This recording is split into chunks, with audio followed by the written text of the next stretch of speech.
आपने बताया कि आपके मतलब इस संगठन से बहुत सारे आदिवासी वर्ग जुड़ रहे हैं।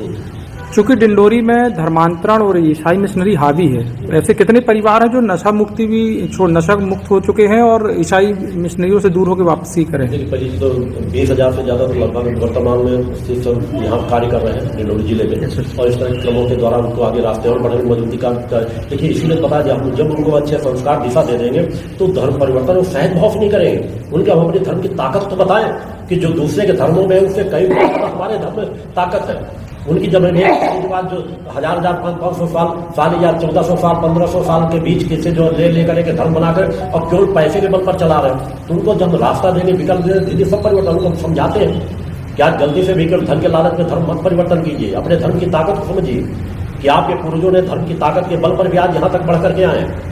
गलत हुआ उन गलत के बीच से निकलते हुए कहने कि आज संस्कारों को लेकर आगे बढ़े, और आज हम छोटे प्रलोभन में लेकर के अपना धर्म परिवर्तन रोका जा सके, इसलिए डोर टू डोर इसलिए उनका अभियान ही चलाया जा रहा है कि मोहल्ला बचाने की अपेक्षा गाँव देहातों में हर जगह जा करके माँ के आरती चालीसा पाठ के माध्यम से डोर टू डोर लोगों को समझाते हैं, बताते हैं, प्रेरित करते हैं, तो धर्म परिवर्तन ला कर सके। और सरकारों से भी अपेक्षा की जाती है इसमें और कार्य करें। अब तो जिहादी मानसिकता के लोग भी आदिवासी महिलाओं को टारगेट करके उनका उपयोग करके जमीन जायदाद और धन दौलत इकट्ठा कर रहे हैं। चीज में तो मेरे द्वारा देखिए 2 दिन के स्टेज में आपको यहाँ की या तो विचार पर मात्र सुने होंगे। मेरे हर मंच और विचार सभी क्षेत्रों में रहते हैं और कार्य भी सभी क्षेत्रों में किया जा रहा है। जिहादी मानसिकता के लोगों पुरजोर भक्ति मानव कल्याण संगठन विरोध करता है, क्योंकि निश्चित हमको सभी क्षेत्रों में बहुत, मगर हम सरकारों से केवल सरकारों से अपेक्षा करके बैठ जाएंगे तो कुछ नहीं होगा, क्योंकि सरकारें ज्यादा करेंगी भी नहीं। कुछ लोग धीरे धीरे का जब संस्कार लेकर भर करके आएंगे तो वो खुल करके काम करेंगे, परिवर्तन डालेंगे उस तरह की स्थिति नहीं। आज जो उत्तर प्रदेश की बात लेनी जब कुछ सालों के बैठे ठीक है, कोई विचारधारा ना तो मैं बीजेपी ना कांग्रेस किसी गुलाम नहीं, किसी पार्टी की गुलामी का मैंने आज तक कभी कोई कार्य नहीं किया, चाहे मेरे यहाँ कोई आते हैं, इसलिए राजनेता अधिकांशतः मुझसे दूर रहते हैं। मंच में भी आते हैं कुछ सुन के ही जाते, कहीं भी स्थिति बनेगा शुरुआत ना तक मेरा एक आश्रम है या संगठन है, कोई राजनेता कह सकता है कि हम कहीं पे भी आज तक कोई ये नहीं कह सकता कि हमने 1 लाख रुपए को वहाँ आर्थिक सहयोग किया। सच्चाई ईमानदारी से मैंने कहा चल रहा है आश्रम जिस तरह जो उससे ज्यादा मैं लोगों के घरों में उनके हृदय में मंदिर बनवाना चाहता हूँ, उस दिशा से कार्य कर रहा हूँ। जितना आश्रम है उससे ज्यादा समाज के बीच कार्य कर रहा हूँ, दिशा से कार्य कर रहा हूँ। तो सरकारों से बहुत ज्यादा अपेक्षा नहीं, मगर अगर उत्तर प्रदेश की थोड़ी देर की बात ले ली जाए, अगर कोई सही हो रहा है हम उसकी सराहना भी करते हैं। अनेकों लोग ऐसे थे जिहादी मानसिकता थे जो उत्तर प्रदेश में एक से एक हर जिले में देखो कोई ना कोई आतंकवादी मानसिकता का कार्य कर रहा था। अंदर सब चीज कुछ भी हो, योगी आदित्यनाथ जब कोई सत्ता बैठता 10 कार्य अच्छे करता, कुछ गलतियां भी होती, मगर जो जज तक फैसला नहीं देते थे, अपना ट्रांसफर करा लेते थे। तो जब कोई चेतनावान व्यक्ति आता है वही ऐसे निर्णय ले सकता है, वही अंकुश लगा सकता है। नहीं तो धीरे धीरे जिस तरह बिहार बर्बादी का रास्ते, उत्तर प्रदेश उससे ज्यादा बर्बादी का रास्ते, और मध्य प्रदेश बीच में झगड़ता चला जा रहा है, वो भी उसी दिशा में बढ़ रहा है। तो कहीं न कहीं हमें तो निर्णय लेना ही पड़ेगा कि जिहादी मानसिकता के जो लोग हैं उनसे अपने समाज को मुक्त कराना ही पड़ेगा। बहुत हम बांग्लादेश को बगल में देख सकते हो रहा है, बांग्लादेश का अत्याचार, पाकिस्तान में हो रहा है अत्याचार होता किस पर? वो हिंदू समाज में धर्म किनका परिवर्तन होता है? हिंदू समाज के लोगों को।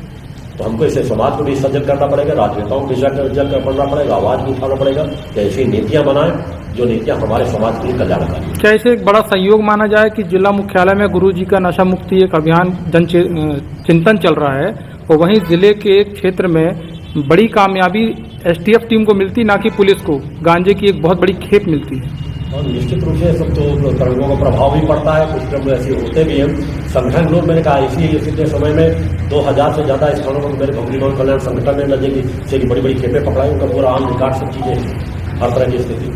तो ये सब निश्चित रूप से परिवर्तन आता ही है, इच्छा शक्ति होती है। धीरे धीरे उस तरह के अधिकारी भी आगे बढ़ के आ रहे हैं जो नशा मुक्त जीवन जीते हैं, नशा मुक्त के विरुद्ध काम में धीरे आवाज कहीं ना कहीं प्रयास करते रहने की जरूरत है। हम क्या कर सकते हैं तो उस पर हमको लग जाना है।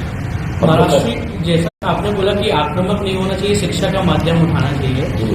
वर्ष 2017-18 में शासन ने एक पूरा एक रेगुलेशन पास किया था कि नर्मदा क्षेत्र के अंतर्गत 5 किलोमीटर रेंज में शराब को प्रतिबंधित कर दिया था। चूंकि डिंडोरी नर्मदा की गोद में बसा हुआ है, मीडिया कर्मी के सहयोग से और आपकी प्रेरणा से हमने 2024 में एक जनहित याचिका लगाई थी, भाटी शरण ली थी, जिसमें 2024 दिसंबर में एक ऑर्डर पास हुआ था कि डिंडोरी जिले में पूर्णतः शराब को प्रतिबंधित कर दिया गया है। लेकिन कहीं ना कहीं हम देख रहे हैं कि उसको प्रभावी क्रियान्वयन नहीं हो पा रहा है। तो इसको प्रभावी पूर्णतः अंकुश लगाने के लिए हम और क्या प्रयास करें? सबसे बड़ा जन आंदोलन एक रास्ता आक्रामक होकर के नहीं, उनका कोई शासन प्रशासन की क्षति भी न होने पाए।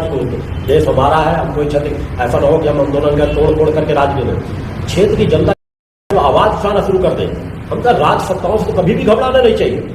राज सत्ता तो केवल आज वोट बैंक की गुलाम बनी हुई है। क्षेत्र की जनता आवाज उठाना शुरू कर दे कि हम ठीक है, इसलिए कहा कोई किसी पार्टी का समर्थन कीजिए, मगर विचारधारा के विरुद्ध मत कीजिए। खुल के आवाज उठाइए कि आज ये गलत हो रहा है, आपको ऐसा करना पड़ेगा। अगर आप ऐसा नहीं करते तो अगली बार आपको एक वोट नहीं मिले।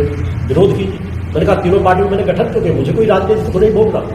90% समाज में मेरी अध्यात्म अभी मेरे 100 यज्ञ शेष पड़े। एक यज्ञ में 11 दिन लगते हैं, 8-8 घंटे बिना अन्न जल को ग्रहण किए एक आसन पर बैठ के मेरे द्वारा यज्ञ किए जाते हैं। 100 यज्ञ शेष पड़े। मेरा अधिकांश समय साधनाओं में गुजर जाना, मगर समाज के लिए मैंने इसलिए विकल्प दिया। तीनों धाराओं में कार्य करो, अपनी ताकत को धीरे धीरे तीनों धाराओं में मजबूत करते रहो। हमको 25 साल 50 हम समय सीमाओं में कभी अपने आप को नहीं बांधना। कार्य करो, जो अच्छे कार्य कर रहे हैं उनका समर्थन करो, जो नहीं कार्य कर रहे हैं उनके विरोध में। अगर 5 सदस्य हो तो 5 सदस्य विरोध में वोट डालो और ये कहो कि चूंकि आप ऐसा नहीं कर पा रहे इसलिए हम ऐसा कर रहे हैं। आप अच्छा करना शुरू कर दो, हम आपके मददगार बन जाएंगे। नहीं करोगे तो आज 5 है, कल हमको 5000 नजर आएंगे।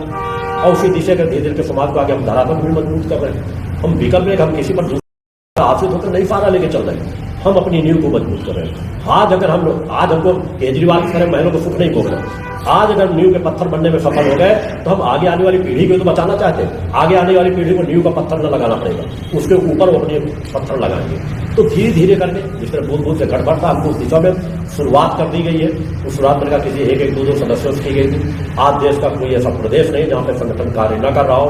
अधिकांश जिले ही नहीं, तहसीलों तक में संगठन अपनी सभी जगह संगठन के गठन करके सब जगह कार्य कर रहा है। सब जगह परिवर्तन डाला जा रहा है। संगठन इतनी ताकत को प्राप्त कर चुका है कि आज हम देश की नहीं हो तो 50 लोकसभा सीटें, सैकड़ों विधानसभा सीटों में उनकी हार जीत सुनिश्चित कर सकते हैं। तो वो ताकत हमको लेके करना, खड़े होना पड़ेगा अपने लाभ के लिए नहीं, हमें समाज के लाभ के लिए। हमें अपने अस्तित्व को गंवाना भी पड़े, अपने